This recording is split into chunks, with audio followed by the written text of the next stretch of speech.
وہ پھر اس کو لائے گا، اور حبیب میرا دوست تو آئے گا، وہ بہت ہوشیار ہے، وہ بہت چالاک ہے، وہ بہت جو ہے عقل والا ہے، اچھوں کی اس کے سامنے بات کرنے کی ہمت نہیں ہوتی، اور وہ باتوں کے داؤ پیچ میں لوگوں کو ایسا الجھا دیتا ہے کہ آسانی کے ساتھ کوئی اس کی بات اس سے بات نہیں کر پاتا ہے۔ اللہ اکبر۔ پھر ابو جہل نے اپنے دوست کو جس کا نام حبیب تھا اس کو خط لکھا۔ حبیب کو جیسے خط ملا، حبیب نے خط پڑھا، خط میں یہ لکھا تھا، میرے دوست پرانی تیری میری دوستی ہے، ہمیں ایک مشکل آن پڑی ہے، اس مشکل میں ہماری مشکل کو دور کر آ، تجھے بہت زیادہ جو ہے معلومات ہے نبی اور نبوت کے بارے میں، آ کر کے اس سے بات کر۔ ہمارے یہاں ایک شخص ہے، ہمارا ہی رشتہ دار ہے، اس کا نام محمد ہے، اس نے کبھی جھوٹ نہیں بولا، اس نے کبھی کسی کی امانت میں خیانت نہیں کی، ساری باتیں اس نے لکھی، اور لکھنے کے بعد کہا جلدی سے آؤ اور آ کر کے اس کو ایسا پھنساؤ کہ وہ تمہاری باتوں کا جواب نہ دے سکے، اور وہ جامد و ساقط ہو جائے، وہ لاجواب ہو جائے، تاکہ پھر ہم پورے مکے میں اس کے مشن کو ختم کر دیں۔ جیسے ہی حبیب کے پاس جو ہے وہ خط پہنچا، حبیب نے اسی وقت اس تیز رفتار قاصد کے ساتھ ایک تیز رفتار سواری لی، اور وہ سیدھے مکہ آیا، اور مکے میں جب آیا تو پورے مکے میں جشن کا ماحول تھا، پورے مکے میں خوشیوں کا ماحول تھا۔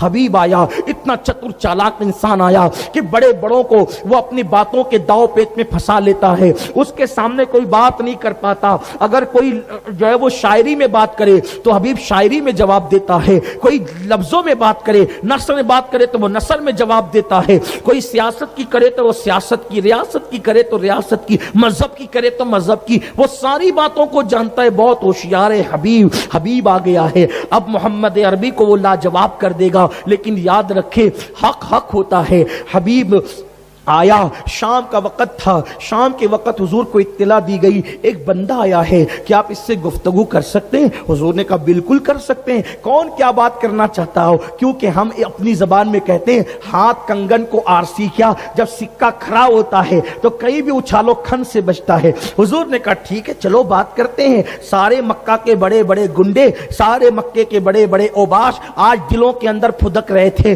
کہ ہم محمد عربی کے سامنے ایسے کو لائے ہیں کہ جواب ہو جائیں گے محمد عربی، لیکن قربان میرے امام نے کہا فصحا عرب کے بڑے بڑے تیرے آگے یوں ہے دبے لچے، کوئی جانے منہ میں زبان نہیں بلکہ جسم میں جان نہیں۔ اللہ اکبر۔ حبیب سامنے آیا، سامنے آنے کے بعد شام کا وقت ہے اور اتفاق سے 14ویں کا چاند پورے آب و تاب کے ساتھ چمک رہا ہے، 14ویں شب ہے، چاند کی دودیا روشنی مکے کی زمین پہ پڑ کر مکے کے ریگزاروں کو جو ہے دودیا روشنی سے جگمگا رہی ہے۔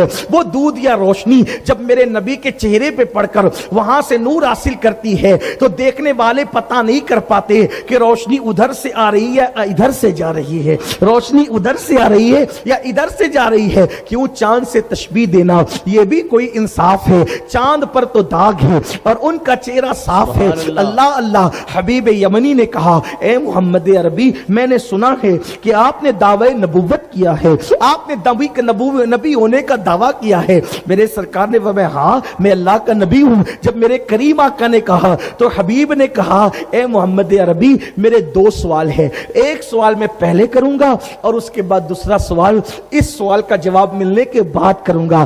ہائے ہائے میرے نبی کیسے ہیں، میرے آقا کیسے ہیں؟ میرے سرکار نے کہا بولو پہلا سوال تمہارا کیا ہے؟ اس نے کہا اے محمد عربی یہ جو چاند چمک رہا ہے، اگر اس چاند کے تم 2 ٹکڑے کر دو، میرا پہلا سوال یہ ہے اس چاند کے 2 ٹکڑے کر دو تو ہم دوسرا سوال کریں گے، اور وہ بھی پورا کر دیا تو ہم تمہیں نبی مان لیں گے، تمہاری نبوت کا اقرار کر لیں گے۔ اس لیے کہ جو جادوگر ہوتا ہے، جادوگر لوگوں کی نظروں پہ جادو کر سکتا ہے، جادوگر جو ہوتا ہے وہ لوگوں پر جادو کر سکتا ہے، جادوگر جو ہوتا ہے وہ زمین کی چیزوں پہ جادو کر سکتا ہے، لیکن کتنا بھی بڑا جادوگر ہوگا جادو کسی کا آسمان پر اثر نہیں کر سکتا، آسمان کی چیزوں پہ اثر نہیں کر سکتا۔ تو اگر تم نبی ہو تو چاند کے 2 ٹکڑے کر کے دکھاؤ۔ میرے نبی نے مسکرایا اور کوئی توقف نہیں کیا، حضور نے کوئی رکے نہیں، بلکہ حضور جو ہے پہاڑ پر چڑھے۔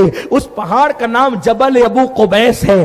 ابو جہل دل میں خوش ہو رہا تھا، اتنا مشکل سوال کر دیا، کتنا ہوشیار ہے میرا دوست حبیب یمنی، کتنا ہوشیار ہے کہ اتنا اتنا مشکل سوال کیا, ابھی محمد چپ ہو جائیں گے. حضور مسکرائے, جبل ابو قبیس پہ کھڑے ہوئے, مکے کے سارے لوگوں کی نظریں چاند کی طرف ہوئی, میرے نبی نے اشارہ کیا. کیا بات ہے, سبحان اللہ سبحان اللہ. یہ حضور کے ہاتھ کا معجزہ کوتا, حضور کے ہاتھ کا, یہ آج کی نشست کا ہے. حضور کے یہ آج کے, ورنہ حضور کے ہاتھ کے معجزات گناؤ, رات ختم ہوگی, بات ختم نہیں ہوگی. چوتھا معجزہ, اشارہ کیا, انگلی کا اشارہ کیا, چاند ٹکڑے ہو گیا. راوی کہتے ہیں چاند کا ایک حصہ جبل ابو قبیس کے ادھر دکھتا تھا. ایسا نہیں جو کیلنڈروں میں اور تصویروں میں بتایا جاتا ہے کہ بس اتنا نہیں کیا. حضور نے چاند کے 2 ٹکڑے کیے, اور ایسے نہیں کہ دونوں یوں رہے اور اتنی سی لکیر بن گئی. نہیں, حضور جانتے تھے مکے والوں میں بہت سے چٹنگ باز لوگ ہیں, یہ جلدی سے مانیں گے نہیں. ٹکڑے کر کے اتنی دور کیا کہ چاند کا آدھا ٹکڑا جو ہے وہ پہاڑ کے اس طرف نظر آیا, اور چاند کا دوسرا ٹکڑا پہاڑ کے اس طرف نظر آیا. یعنی دور ہو گئے. مکے والوں کی آنکھیں پھٹی کے پھٹی رہ گئی. حضور نے چاند کے 2 ٹکڑے کیے. باس کی تو حالت یہیں پہ خراب ہو گئی. سوچا کہ پہلا اتنا مشکل تھا, اب دوسرا اس سے مشکل نہیں ہو سکتا.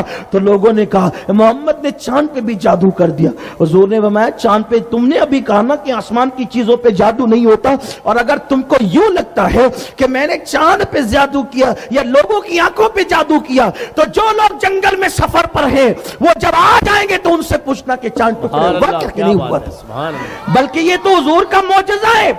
پوری دنیا میں جن لوگوں نے اس وقت آسمان کو دیکھا, اس وقت جس نے آسمان کو دیکھا اس کو چاند کے ٹکڑے نظر آئے. بلکہ ہندوستان میں جو اسلام سب سے پہلے آیا, یعنی راجہ بھوج جو ہے اسلام جس نے قبول کیا, یہ عبداللہ شاہ چنگال نے جو ہے وہ جو اسلام قبول کیا, اس کی وجہ کیا بنی بتائیں؟ وہ اپنے باغ میں بیٹھا ہوا تھا, باغ میں بیٹھے ہوئے اس نے ہندوستان میں دیکھا, غیر منقسم ہندوستان میں ہندوستان کے راجہ نے, اس نے کہا دیکھو چاند 2 ٹکڑے ہو گیا, یہ کیا ہو رہا ہے؟ تو اس نے اپنے نجومیوں کو, جادوگروں کو بلایا, کہا یہ چاند اچانک 2 ٹکڑے کیسے ہوا؟ کہا چاند پہ جادو نہیں ہو سکتا, مکے میں ایک محمد نام کا پیغمبر ہے جس کے اشارے سے چاند کے ٹکڑے ہو گئے. سبحان اللہ سبحان اللہ سبحان اللہ. تو اس نے یہاں سے قافلہ بھی بھیجا, اس نے یہاں سے قافلہ بھی بھیجا, وقت بھی بھیجا. اس کی تفصیل اللہ کے ابھی وہ نہیں بتاؤں گا. اچھا ایک بات, چوتھا معجزہ, چاند کے اشارہ کر کے ٹکڑے کیے, صرف ٹکڑے ہی نہیں کیے, پھر اشارہ کیا تو وہ جڑ بھی گیا. سبحان اللہ سبحان اللہ سبحان. کتنے معجزے ہو گئے؟ 5. ایک توڑنا نا, ایک جوڑنا. سبحان اللہ سبحان اللہ.